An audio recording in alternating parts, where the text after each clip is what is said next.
তেলেপুকুর সুকান্ত স্মৃতি সংঘ পূর্ব বর্ধমান জেলার বড় পুজোগুলোর মধ্যে একটি অন্যতম বড় পুজো।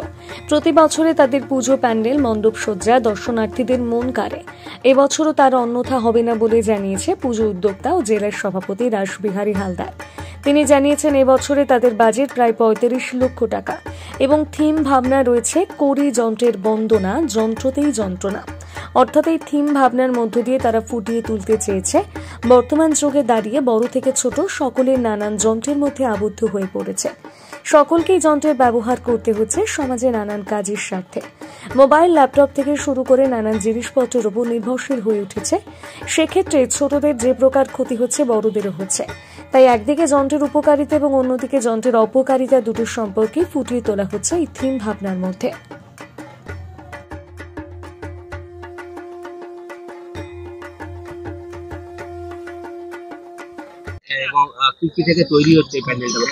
এবারে আমাদের মোবাইল মাতৃর সঙ্গে আমাদের থিমটা হচ্ছে সেটা হচ্ছে সহস্র জ্যোতি।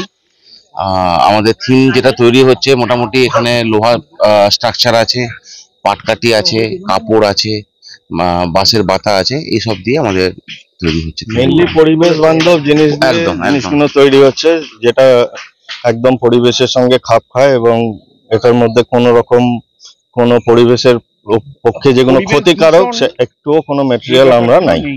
কোনো পলিথিন কিছু নেই না। পলিউটেড কি মনে হচ্ছে মানুষের কাছে, কেমন কি সাড়া পাবেন মনে হচ্ছে? হ্যাঁ, আমরা প্রত্যেক বছর যেমন খুবই মানুষের কাছে সাড়া পাই, এবারেও একদম আশা রাখছি যে খুব ভালোভাবেই সাড়া পাবো এবং সেই হিসাবেই এটাকে তৈরি করা হচ্ছে।